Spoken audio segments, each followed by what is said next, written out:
welcome back. Or, if this is your first time here, welcome. Tonight, I'm going to show you the actual price list from America's frontier brothels. Not just what cowboys paid for sex. That's the boring part. What they paid extra for. The specialty services that commanded premium rates. The coded menu that only made sense if you had the money to ask. French conversation. Greek arrangements. Parlor houses advertising circuses. The Virgin Room. Let me decode one for you. French meant oral services. But Greek costs triple the rate. What does it mean? We'll get there. In 1885, a Cripple Creek mine owner paid $250 for what Pearl de Vere's ledger recorded simply as the full evening arrangement. That's 8 months of a cowboy's wages for one night. The room had silk sheets imported from San Francisco. The air smelled of French perfume and coal heat. A piano played somewhere downstairs, while a woman in a 15-pound gown poured champagne that cost more than a horse. But that wasn't even the most expensive item on the menu. Down the hall, there was a room decorated entirely in white, innocent, virginal. Inside, a young-looking woman would play the role of a terrified novice, and a wealthy man would pay $500 for the privilege of being her first. The same woman sold that first experience 3 nights a week to 3 different men, and none of them ever suspected they weren't the only one. And that's not even the strangest part of this story. Tonight, we're examining the upstairs menu of the 1880s frontier brothel, the actual price list for services that ranged from a 25-cent encounter in a dirt-floored crib to a $500 theatrical performance in silk and velvet. But the real question is this. Why would a man spend 8 months of wages in a single night? What was he actually buying when he climbed those stairs? So before you get comfortable, take a moment to like the video and subscribe, but only if you genuinely enjoy what I do here. And let me know in the comments where you're tuning in from and what time it is for you. It's always fascinating to see who's joining us from around the world.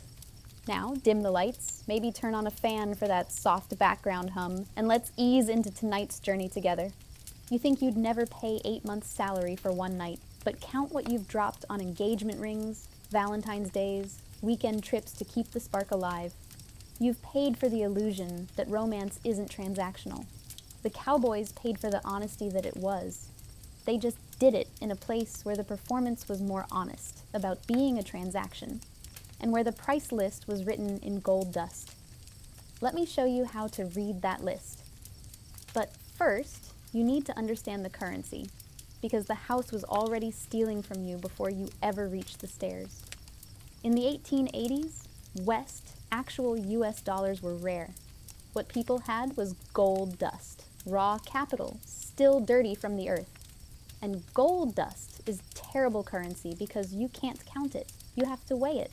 So the pinch became the standard unit. 1 pinch of dust between thumb and forefinger, $1. Saloon owners and brothel madams specifically hired bartenders with massive hands. A man named Jack in Deadwood made an extra $300 a month, $10,000 in today's money, just by having thick fingers. What should have been $1's worth of gold was closer to $1.50 in his grip. The miners knew. They called him Ham Hand Jack. And they let him steal from them anyway, because they were already drunk and they were already headed upstairs. And that wasn't even Jack's main source of income. The real money was in what hit the floor. Say a drunk miner pays for a drink. He's exhausted, his hands are shaking, and his vision is blurred. He taps dust from his leather poke onto a scale, and some of it misses, falls into the cracks, lands on the sawdust. To him, it's negligible. Dust. But at closing time, the bartender sweeps that floor, washes the debris, and recovers gold, hundreds of dollars a week. They called it floor gold, a shadow tax on intoxication. This is the world you're entering. Every surface calibrated for extraction. Every transaction skimmed before you even see the menu. Now imagine you're a cowboy at the end of a 3-month cattle drive. You've got $90 in your pocket, your entire earnings, 80 cents a day for work that could kill you, saddle sores that turned septic, rivers that drowned men during crossings, 3 months eating beans and salt pork, sleeping on frozen ground, smelling nothing but cattle and your own unwashed body. You arrive in Deadwood or Dodge City. The first thing you notice is noise, human noise, music, laughter, the clink of glass. The second thing you notice is women, real women. And the third thing you notice is that every single one of them costs money. The gender imbalance in these boom towns was extreme.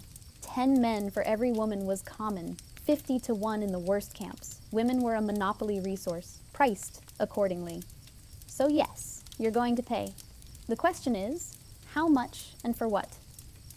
The menu had 3 tiers, and they were as rigidly stratified as Victorian society itself. At the bottom were the cribs, and if you think these were just cheap brothels, you're not understanding what cheap meant in terms of human cost. Picture an alley called the Line, not a street, an alley, maybe 8 feet wide between 2 rows of shacks. The structures themselves were 1 room each, 10 feet by 12 if you were lucky. The walls were single board construction, rough pine, no insulation, gaps between the planks wide enough to see through. In winter, the temperature inside was maybe 5 degrees warmer than outside. In summer, the heat was suffocating, and there was no ventilation except the door and whatever gaps existed in the walls. The floor was dirt, not floorboards, actual dirt, sometimes packed mud. When it rained, the mud would seep up through the ground, and the whole room smelled like wet earth and mildew. There was a bed, a rope frame with a corn husk mattress that crackled every time someone moved. The mattress was never fully dry because of the humidity and the constant use. If you put your hand on it, you'd feel dampness that might be condensation or might be something else, and you wouldn't want to know which. The lighting was a single coal oil lamp kept low to save fuel and to hide the condition of everything. That lamp put out heat in a 10 by 12 room with no ventilation. The temperature around the lamp could hit 90 degrees, even in winter. The smell was layered, coal oil smoke, sweat, the carbolic acid the women used to disinfect between clients, and underneath it all, the smell of bodies and desperation. The walls were thin enough that you could hear everything, not just voices. You could hear breathing, movement, the creak of rope beds, the specific sounds of transaction, and everyone in the neighboring cribs could hear you. There was no privacy, no illusion of intimacy, just volume economics. A woman renting that crib for $3 a day needed to service at least 12 men at 25 cents each, just to break even before buying food. Most nights, the number was closer to 20 or 30. The women working cribs were often older, women in their 30s or 40s, which in 1880s sex work terms meant you'd aged out of the higher tiers. Or they were women of color, Chinese women who'd been brought over under false pretenses, Mexican women pushed south from mining camps, black women who had even fewer economic options than white women in a viciously racist economy. The crib was where you ended up when every other option had closed. It was the bottom of the ladder, and the mortality rate reflected it. Disease, violence, overdose, suicide. The average life expectancy for a crib worker was maybe 5 years in the trade. One step up from that were the dance halls, and the sensory shift was immediate. You'd walk into a place like the Gem Theater in Deadwood, and the first thing that hit you was the noise. Not conversation, cacophony. A piano being hammered in the corner, badly out of tune, playing the same 3 songs over and over. The stomp of boots on wooden floors. The breaking of glass, constant, because drunk men threw bottles, dropped bottles, fought and smashed bottles over each other's heads. Shouting, laughter, the mechanical crank of a music box, all of it bouncing off wooden walls and creating a wall of sound so dense you had to yell to be heard by someone standing next to you. The dance hall model was more sophisticated than the cribs. You'd buy a ticket, a physical token, usually brass or copper, for $1. That ticket bought you one dance with a hurdy-gurdy girl, named after the mechanical organs that sometimes provided the music. The dance was timed, 3 minutes, maybe 4. The woman would guide you through a simple waltz or polka, and during that dance, she'd negotiate, "Are you buying drinks? Are you interested in more than dancing?" The dance floor was a sales floor, and she was working commission. If you wanted more than the dance, you'd negotiate a price, $2 to $5 depending on what you wanted and how drunk you were. And she'd lead you up a narrow staircase to the mezzanine level. This is where the boxes were. They weren't rooms. They were curtained booths, maybe 6 feet by 6 feet, arranged along a railing overlooking the main floor. The booth had a bench, maybe a small table. That was it. The curtain was thin calico or muslin, pulled across a rope. It offered visual privacy if you didn't look too closely at the gaps. It offered no acoustic privacy whatsoever. You could hear the man in the next box, 5 feet away, conducting his own transaction. You could hear his breathing, his grunting, the woman's practiced sounds of enthusiasm, and he could hear you, and everyone on the dance floor below could hear all of you, if the music stopped for even a moment. The dance hall sold the simulation of intimacy in an aggressively, almost confrontationally public space. It was a step up from the crib in price and pretense, but it was still volume work. A woman might service 10 to 15 men a night in those boxes, and she'd do it while maintaining the smile and the charm that kept the customers buying dance tickets. And then, at the top of the food chain, you had the parlor houses. This is where the economics get really interesting, and this is where we need to follow one cowboy all the way through a night to understand what he was actually buying. Let's call him Tom. He's 24, just finished a cattle drive from Texas to Kansas, and he's got $85 in his pocket after 3 months of eating dust. Tom's heard about Maddie Silk's place in Denver. He's heard it's expensive, but he's also heard it's where you go if you want to feel like you're not just another broke cowpuncher. He cleans himself up as best he can, pays for a bath at a barber shop, gets a shave, puts on the one clean shirt he owns. Then he walks to Market Street, finds the address, and stands outside for a full 5 minutes, working up the nerve to knock. When the door opens, it's not a woman who answers. It's a black porter in actual livery, a uniform with brass buttons. The porter looks Tom up and down, assessing. Tom's boots are clean but worn. His shirt is pressed but cheap cotton. He doesn't look like money, but he doesn't look like trouble either. The porter asks if Tom has a reference. Tom stammers that he doesn't, but he has cash, and he pulls out his entire poke to prove it.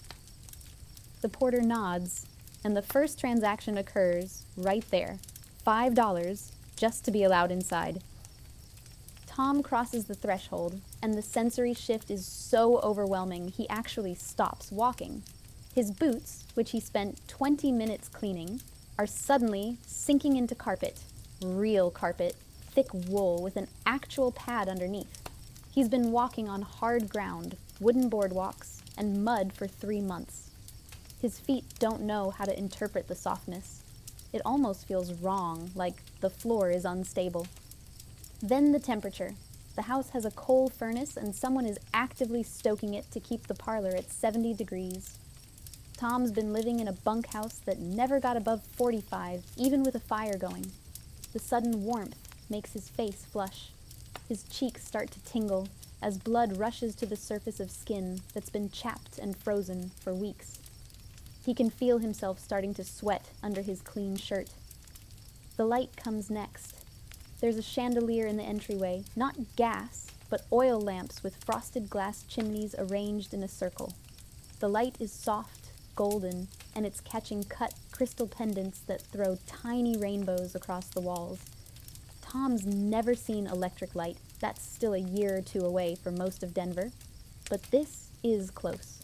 This is what he imagines rich people's houses look like. The walls aren't raw wood. They're covered in paper with a texture he can see even in the lamplight. oatmeal wallpaper, though Tom doesn't know that term. He just knows it looks expensive. The porter leads him into the main parlor, and this is where Tom's carefully saved $85 is going to start evaporating. The room is large, maybe 20 by 30 feet, and it's full. There are 8 or 9 women in evening gowns and maybe a dozen men in various stages of negotiation. A woman is playing the piano in the corner, not pounding it like the dance hall pianist, but actually playing, something classical that Tom doesn't recognize, but can tell is complicated. The music is almost hypnotic, after months of silence, broken only by cattle and profanity. A woman in a deep blue gown approaches Tom. She introduces herself as Lily, though that's probably not her real name. She's maybe 26, which makes her an old woman by crib standards, but prime age for parlor work. She guides Tom to a settee upholstered in something that feels slippery smooth under his work-roughened hands.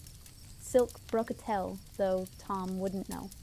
She sits next to him, close enough that he can smell her perfume, rose water, and something else he can't identify. Not close enough to touch. Not yet. That costs extra. Lily asks where Tom's from. What brings him to Denver? Has he been working the ranches? She seems genuinely interested, and Tom, who hasn't had a conversation with a woman in 3 months, starts talking. He tells her about the drive, about the river crossing where they lost 2 steers and nearly lost a hand. Lily listens, nods, laughs at appropriate moments. 10 minutes pass, then 20. Then Lily suggests they have some champagne. Would Tom like to order a bottle? Tom doesn't know what champagne costs, but he nods, because this is what you do in a parlor house. A porter appears with a bottle, label in French, or at least something that looks French to Tom, and 2 glasses. Lily pours, they toast. Tom takes a sip, and it's his first taste of champagne. It's not what he expected, drier, more acidic. But Lily seems to be enjoying hers, so he keeps drinking. What Tom doesn't know is that Lily's glass contains cold tea with a bit of ginger ale for carbonation. She's not drinking. She'll go through this exact same performance 3 more times tonight, and she needs to stay sharp. What Tom also doesn't know is that the bottle cost the house $3 wholesale, and he's just been charged $25. He's already spent $30, $5 for entry, $25 for champagne, and he hasn't left the main parlor. They talk more. Lily refills Tom's glass. 45 minutes have passed. The pianist switches songs. Finally, Lily leans in, close enough now that Tom can feel her breath on his ear, and asks if he'd like to go upstairs. She quotes him the price, $40 for what she calls a proper visit. Tom's mental math is getting fuzzy from the champagne, but he knows that's half of what he has left. But he's come this far. He came here for this. He nods. Lily leads him up a staircase, actual carpeted stairs, not the rough wooden ladders of the dance halls. The upstairs hallway has more of those oil lamps, turned low. Lily opens a door to a room that Tom will remember for the rest of his life. The bed has an iron frame, painted white, with an actual mattress, not ropes and corn husks, but a proper mattress with a quilted cover. The sheets are white cotton, clean, and they smell like lavender soap. There's a washstand with a porcelain basin and pitcher. There are curtains on the window, thick velvet that completely blocks the street noise from below. And in the corner, there's a small upholstered chair and a mirror in a carved wooden frame. Lily gives Tom a moment to take it in. Then she pours water from the pitcher into the basin and hands him a cloth. She suggests he might want to freshen up. Tom washes his face, his hands, his neck. The water is warm. Someone heated it in the kitchen and brought it up just before they came upstairs. This level of preparation, of care, is something Tom has never experienced. In the bunkhouse, you washed in cold water from a trough, if you washed at all. What happens next is transaction, but it's transaction performed with enough care that Tom can almost believe it's something else. Lily isn't rushing. She's talking to him, touching him with a gentleness that doesn't feel mechanical. It's all performance. She's done this same routine dozens of times this week, but it's good performance. The kind that lets Tom forget, for maybe 20 minutes, that he's a man who smells like cattle and has calluses on his hands that catch on silk. Afterward, Lily doesn't immediately leave. She pours him water from a glass carafe on the washstand. She straightens her dress. She asks if Tom's staying in Denver long. Small talk, but it extends the illusion that this was something more than transaction. Finally, she kisses his cheek and tells him to take his time coming downstairs. The porter will show him out. Tom gets dressed slowly. His hands are shaking a little. Combination of champagne, nerves, and the realization that he just spent $70 in 2 hours. He has $15 left from 3 months of work. But as he's lacing up his boots, sinking his feet back into leather that feels suddenly rough and confining after the carpet and the cotton sheets, he's already planning to come back. Not tonight. He can't afford tonight. But next drive, next season. Because for those 2 hours, he wasn't a hired hand worth 80 cents a day. He was a man who mattered. That's what the Parlor house sold, and that's why Tom and thousands of men like him paid prices that made no rational economic sense. Now, the menu at Mattie Silk's place was extensive, but it was also coded. This is the part that never made it into the textbooks. By the 1890s, the trade was sufficiently commercialized to support printed advertising. Blue books, they called them. Guidebooks to brothels, complete with addresses and descriptions. The 1895 Denver Blue Book listed houses by street, madams by name, and used language so coded that you had to know the system to read it. French was a word that appeared frequently. It didn't mean the nationality of the women, though houses sometimes pretended it did. French meant oral services, and it commanded premium rates, $10 to $15, often double the standard arrangement. Houses advertising French culture, or French conversation, were signaling availability of these services to clients who knew how to read between the lines. Greek appeared less often, whispered more than advertised, anal services. Rarer because of the perceived degradation and the genuine health risks in an era before antibiotics. Houses that offered this charged, whatever the market would bear, sometimes $20, sometimes more if the client was desperate or drunk enough. Circuses was another term usually reserved for the higher-end theater brothels like the Gem. This meant exhibitions, 2 or more women performing for an audience. The house could charge admission to multiple men simultaneously, making it a high-profit arrangement. 5 men paying $10 each to watch was better economics than 1 man paying $20 for participation. And then, as I mentioned, there was the Virgin Room, but let me be clear about what this was. It was theater, elaborate, profitable theater that played on Victorian obsessions with purity and corruption. The room would be decorated in white linens, white curtains, white wallpaper. Sometimes there'd be religious iconography, a cross on the wall, a Bible on the nightstand, the psychological stage dressing of innocence. The woman, usually in her early 20s, but made up to look younger, would perform terror, trembling, crying, begging. The client, having paid anywhere from $200 to $500, would get to play the role of corrupter. The same woman could perform this act 3 times a week with different marks, and none of them suspected they weren't the only one. The economics were too good for houses to reserve the room for actual virgins, even if they could source them. $500 for a single night. That's what a successful madam might clear in a month from her entire stable of workers. The Virgin Room was the ultimate luxury item on the upstairs menu. But even at the top of the market, even with all that money flowing through the system, the human cost was crushing. Some women managed to navigate it. Mattie Silk's is the example everyone cites, the woman who became the queen of Denver's red light district, and retired with enough money to buy property and live relatively comfortably. But Silk's story is instructive precisely because of how ruthless she had to be to succeed. In 1877, Silks fought a pistol duel with a rival madam named Kate Fulton. Not a staged event, not metaphorical, an actual duel with actual pistols. The fight was over a man named Cortez Thompson, a professional gambler and pimp. Silks and Fulton met on the outskirts of Denver at dawn, accompanied by seconds like it was 1804, and they were Burr and Hamilton. They stood back to back, paced off the distance, and turned and fired.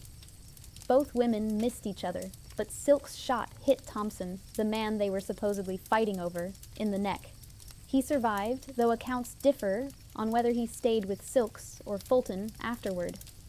The story became legend in Denver, and Silks leveraged it.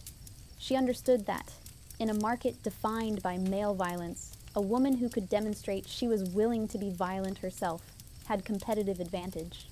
The duel became part of her brand. She was the madam who'd kill for her interests. It made her house simultaneously more dangerous and more appealing to a certain type of client. But even Silks couldn't fully escape the machine. Her later years were spent watching her gambler husband, Cortez Thompson, yes, the same one she shot, drain her savings at poker tables. She died in 1929, not destitute, but not wealthy either. The woman who dominated Denver's sex trade for 3 decades ended up supported by charity from the city's more successful madams and former workers. The extraction machine took its cut, even from those who thought they'd beaten it. Then there's Julia Boulette. She's the one history remembers as the courtesan with a heart of gold, the woman who nursed miners through epidemics, and became an honorary member of the Virginia City Fire Department. When she was murdered in her bed in 1867, beaten, strangled, and robbed, the entire town turned out for her funeral. Her killer, a French drifter named John Millen, was caught trying to sell her jewelry and was hanged 6 months later. But here's what the legends leave out. When they inventoried Julia's estate, she was in debt. She had the appearance of wealth, fine clothes, furs, jewelry. But the clothes were on credit. The jewelry was leased or borrowed. She owed money to dressmakers, to grocers, to the landlord who owned her cottage. The famous courtesan died owing more than she owned, because maintaining the appearance of success was part of the job, and the cost of that appearance consumed the profits. Her funeral was enormous. The fire department turned out in dress uniform, businesses closed, and a brass band played her to the cemetery. The Virginia City newspaper wrote that she was a woman of generous impulses and devoted to the afflicted. But the subtext was clear. The town mourned her because she was useful. She'd nursed miners when no respectable woman would touch them. She'd donated money to firefighting equipment. She'd provided services, medical and otherwise, that the town needed. They mourned her utility, not her humanity. And then there's Pearl DeVere, the woman who commanded that $250 rate, who ran the old homestead in Cripple Creek, the finest brothel in Colorado. She died in June 1897 of a morphine overdose, following what newspapers called a grand farewell party. She was 37 years old. Her funeral was, like Julia's, a civic event, but with a twist that reveals the cognitive dissonance of frontier society. The respectable women of Cripple Creek objected to Pearl being buried in Mount Pisgah Cemetery, the main cemetery. They argued that her presence would defile the ground. After significant public debate, a compromise was reached. Pearl would be buried in the southwest corner of the cemetery, as far from the respectable graves as possible, but still technically within the sanctified ground. The funeral procession was one of the largest in Cripple Creek history. The carriages stretched for blocks, but tellingly, they were filled primarily with men, miners, businessmen, city officials, and women from other parlor houses. The good women of town stayed home. They'd benefited from Pearl's tax payments, from the civic revenue her business generated, from the fact that her establishment kept men's baser urges confined to one location. But they wouldn't be seen publicly mourning her. Pearl's estate was probate inventoried, and unlike Julia, She did die with assets, the old homestead itself, furnishings worth thousands, and some savings. But she also died addicted to morphine, alone in the sense that mattered, having spent her entire adult life performing intimacy without experiencing it. The obituaries called her an unfortunate woman. They meant fallen, but the real misfortune was a society that created an economy where selling the simulation of love was the highest wage work available to women, and then condemned them for taking it. What most people don't realize about this economy is that it was designed to be inescapable from both directions. Men spent months of wages in single nights, chasing the temporary illusion that they were more than disposable labor. Women destroyed their bodies with mercury and opiates, trying to prevent the pregnancy or disease that would end their careers, all while performing the emotional labor of making men feel valued. And standing behind both of them was City Hall, collecting its monthly fines, and the merchants who sold the champagne, and the landlords who owned the buildings, and the bartenders skimming gold dust off the floors. Everyone took their cut. Everyone benefited from the machinery. And the fuel that kept it running was loneliness and desperation on both sides of the transaction. The pinch was a theft. The champagne was a markup. The virgin was a performance. But the loneliness, Tom's loneliness, after 3 months of silence, Lily's isolation in a carpeted prison, Pearl's morphine habit, that was real. This machinery didn't disappear when the frontier closed. In the 2010s, the Bakken oil fields replayed the entire script. Man camps, extreme gender imbalance, women trafficked with the same false job promises Deadwood used in 1880. Same extraction industry, same demographics, same violence. The mechanics of sexual commodification in hyper-masculine resource economies remain unchanged across 3 centuries. We've just moved the menu online. Remember that mine owner who paid $2.50 for a night with Pearl DeVere, 8 months of a cowboy's wages for silk sheets and French perfume, and the temporary illusion that he was more than a pickaxe with legs? In the morning, he went back to the mine. She went back to the mercury and the laudanum and the bird in the cage. And somewhere in Deadwood, Jack the bartender swept his floor, washed the sawdust, and counted his gold. Everyone paid, everyone extracted, and the machine kept turning.